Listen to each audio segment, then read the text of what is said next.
I'm Trivette Knowles. I am the president of the Kings Debate Society. I am a part of the Student Athletic Advisory Committee as the events coordinator, and I'm also the Spiritual Life Associate for the House of C.S. Lewis. My freshman year, I didn't buy in. I didn't buy in at all. I didn't like the house system. I didn't like pretty much anything I was forced to go to. I think that's kind of why I've always liked debate and I've liked basketball, but it was something I was more attracted to because I chose to be there. I know the people around me chose to be there. So what made me buy into the house system, what made me buy into Kings was the individuals. I think a lot of the times we paint Kings, we just paint it as this really cohesive unit community. But I think for the most part, the reason that a lot of us love Kings is because the individuals get to meet. The student life team or the people in the fishbowl that make sure you feel welcome. And I think what makes people buy in, what makes freshmen buy in is that care that they get to see. It's super cliche and I'm a cheesy guy. I love the Notebook, for example. But it's like things like that truly have an effect. I know they did on me. I can name you the first 6 people that truly made me feel at home. I remember the instances, I remember the times. And that propelled me to care about my others. And then I was able to then buy into the King's dream. It's great to know that something that might be deemed as nerdy, that might be deemed as a waste of time, regardless of your opinion of faculty or staff, but it's the idea that this probably won't get us anything in life. These points don't mean anything if you spoke well at Yale or if you spoke well at Vermont.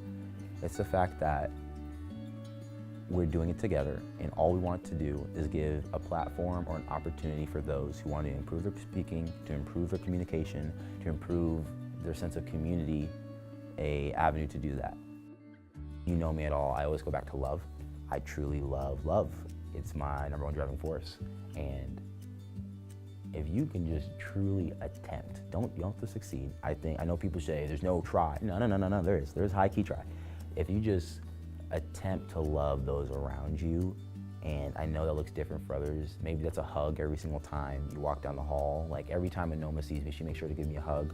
Even though when I first met her, I was like, I don't like hugs, but now I kind of look forward to it.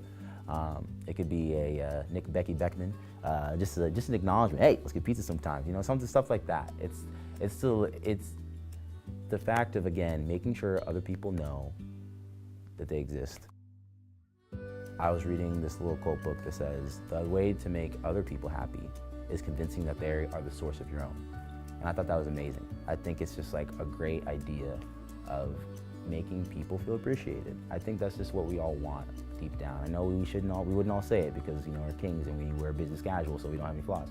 But I think there's an idea that we are all super vulnerable at this time and age, and we were put in such a unique position that other schools will not challenge until they're 31. So the fact is, we're vulnerable right now. We're all lonely in certain ways and shapes, forms, and fashions. Why not try our hardest by serving one another, by not making it harder? I mean, for real. I think if I could say anything, just let's try not to make anybody else's life harder.